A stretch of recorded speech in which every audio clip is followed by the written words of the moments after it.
2024-এর top 5জি smartphone, finalist smartphone যেগুলো খুব বাজারে চলছে।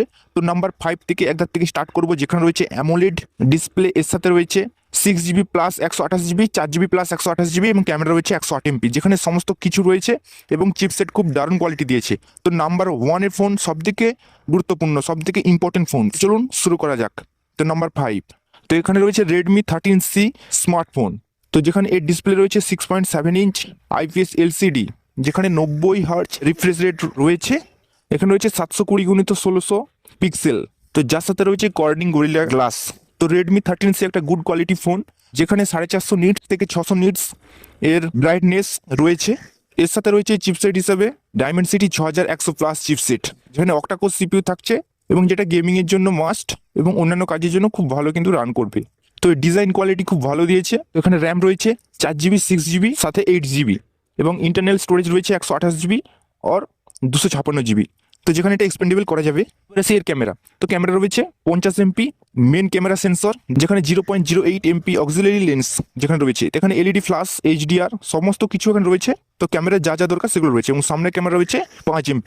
তো এখানে রয়েছে 5000 mAh এর সাথে 18 ওয়াট কিন্তু ফাস্ট চার্জার, যেটা USB Type-C 2.0 সাপোর্ট করবে। পরে আসি নাম্বার 4, রিয়েলমি C65 5G। তো স্মার্টফোনগুলো খুব ভালো চুজ করা হয়েছে এখানে 2024-এ, যেখানে রয়েছে 6.67 ইঞ্চ IPS LCD, যেখানে 120 হার্জ রিফ্রেশ রেট কিন্তু রয়েছে এবং এখানেও সেম 720x1604 পিক্সেল এখানে রয়েছে। তো এর ডিজাইন খুব ভালো দিয়েছে এবং চিপসেট হিসেবে রয়েছে Dimensity 6300 chipset, octa-core CPU 2.24x2 GHz। তো এটা খুব ভালো দিয়েছে একটা। এখানে র্যাম রয়েছে 4GB, 6GB, 8GB এবং ইন্টারনাল স্টোরেজ রয়েছে 64GB প্লাস 128GB এক্সপেন্ডেবল। তো এর ক্যামেরা রয়েছে 50MP মেন ক্যামেরা সেন্সর এবং এর সাথে রয়েছে সেলফি ক্যামেরা 8MP। তো ক্যামেরা কোয়ালিটি কিন্তু অলওয়েজ গুড কোয়ালিটি আছে এবং এর সাথে রয়েছে 5000 mAh এর সাথে 15 ওয়াট কিন্তু এই চার্জার সাপোর্ট করবে, যেটা USB Type-C 2.0। তো অন্যান্য কোয়ালিটিগুলো সমস্ত কিছু কিন্তু খুব ভালো দিয়েছে, একেবারে কারেক্ট। তো এরপরে আসি নাম্বার 3, তো যেখানে রয়েছে মোটো G45। তো এর ডিসপ্লে রয়েছে 6.5 ইঞ্চ IPS LCD, তার সাথে রয়েছে 120 হার্জ রিফ্রেশ রেট, যেখানে রয়েছে 720x1600 পিক্সেল। তো এখানে রয়েছে কর্নিং গরিলা গ্লাস 3, যেটা কিন্তু খুব ভালো কোয়ালিটি দিয়েছে, সেই জন্য নাম্বার 3-তে কিন্তু এটা আছে। তো যেখানে ডিজাইন কোয়ালিটি খুব ভালো দিয়েছে এর, এবং এই চিপসেট হিসেবে রয়েছে স্ন্যাপড্রাগন 6 Gen 3 চিপসেট। তো নাম্বার 3-তে রাখার একটাই কারণ, এখান থেকে কিন্তু খুব ভালো কোয়ালিটি আসছে, যেটা গেমিং এবং অন্যান্য কোয়ালিটি খুব ভালো আসবে। এবং স্টোরেজ এখানে রয়েছে 4GB আর 8GB এবং ইন্টারনাল স্টোরেজ 128GB, তো যেটা এক্সপেন্ডেবল করা যাবে, এখানে কোনো অসুবিধা নেই। এবং ক্যামেরা রয়েছে 50MP সেন্সর, এর সাথে রয়েছে সামনের ক্যামেরা 16MP। তো ক্যামেরা কোয়ালিটি খুব ভালো দিয়েছে, এখানে গুড কোয়ালিটি, সমস্ত কিছু করা যাবে।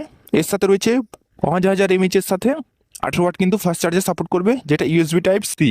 তো এরপর রয়েছে নাম্বার 2, স্যামসাং গ্যালাক্সি A15। তো নাম্বার 2 দেখুন, এর ডিসপ্লেটা আগে দেখুন 6.6 ইঞ্চ, যেখানে সুপার অ্যামোলেড এখানে কিন্তু রয়েছে। সুপার অ্যামোলেড থাকলে কালার কোয়ালিটি কিন্তু খুব ভালো আসবে। তো এর সাথে রয়েছে 1080x2340 পিক্সেল। তো এখানে কিন্তু কোয়ালিটি আস্তে আস্তে হাই হচ্ছে উপরের দিকে। তো এখানে ডিজাইনটা খুব ভালো দিয়েছে, আপনারা দেখতে পাচ্ছেন। এর সাথে রয়েছে চিপসেট, এখানে ডায়মেনসিটি 6100 প্লাস চিপসেট, অক্টাকোর যেখানে সিপিইউ রয়েছে 2.2 GHz গুণিত 2।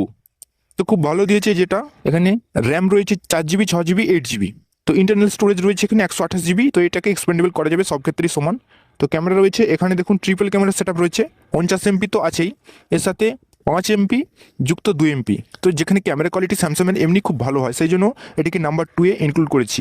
তো সামনে ক্যামেরা রয়েছে 13MP। তো ক্যামেরা কোয়ালিটি অলওয়েজ গুড এবং এর সাথে রয়েছে 6000 mAh এর সাথে 25 ওয়াট কিন্তু চার্জার সাপোর্ট করবে, যেটা USB Type-C। তো নাম্বার 1-এ আমরা রেখেছি পোকো M6 Plus 5G। তো যেখানে দেখুন এর কী কী কোয়ালিটি আছে এবং সাথে 108MP ক্যামেরাও আছে। তো দেখুন 6.79 ইঞ্চ IPS LCD আছে, এর সাথে 120 হার্জ রিফ্রেশ রেট তো আছেই, যেখানে 1080x2460 পিক্সেল। এর কোয়ালিটি কিন্তু দেখুন আস্তে আস্তে হাই, সেই জন্য কিন্তু 1 নম্বর এটা ইনক্লুড করেছি। তো এখানে কর্নিং গরিলা গ্লাস 3 কিন্তু আছে, খুব ভালো দিয়েছে এবং এর ডিজাইন একেবারে গুড কোয়ালিটি ডিজাইন এবং অ্যাট্রাকটিভ। তো যেখানে চিপসেট হিসেবে রয়েছে স্ন্যাপড্রাগন 4 Gen 2 এবং অক্টাকোর সিপিইউ তো রয়েছে 2.23x2 GHz। তো যেখানে স্টোরেজ রয়েছে 6GB আর 8GB এবং ইন্টারনাল স্টোরেজ রয়েছে 128GB, যেটা এক্সপেন্ডেবল করা যাবে। তো এখানে ক্যামেরা রয়েছে ডুয়েল ক্যামেরা সেটআপ 108MP, এর সাথে রয়েছে 2MP। তো ক্যামেরা কোয়ালিটি দারুণ দারুণ দিয়েছে 108MP, এর সাথে দিয়েছে সেলফি ক্যামেরা 13MP। তো ক্যামেরা কোয়ালিটি যা যা সাপোর্ট করা সমস্ত কিছু এখানে সাপোর্ট করবে। এইচডিআর এলইডি লাইট, যেখানে সমস্ত কিছু কিন্তু এখানে সাপোর্ট করবে। এর সাথে রয়েছে 5030 mAh এর সাথে এখানে 33 ওয়াট কিন্তু ফাস্ট চার্জার কিন্তু সাপোর্ট করবে, যেটা ইউএসবি টাইপ সি, যেটা 30 মিনিটে কিন্তু অর্ধেক চার্জ করে দিতে সক্ষম হবে। তো খুব ভালো দিয়েছে এবং আদার্স কোয়ালিটি যেগুলো থাকার কথা সমস্ত কিছু এখানে কিন্তু আছে। তো নাম্বার 1-এ রাখার এটা একমাত্র কারণ।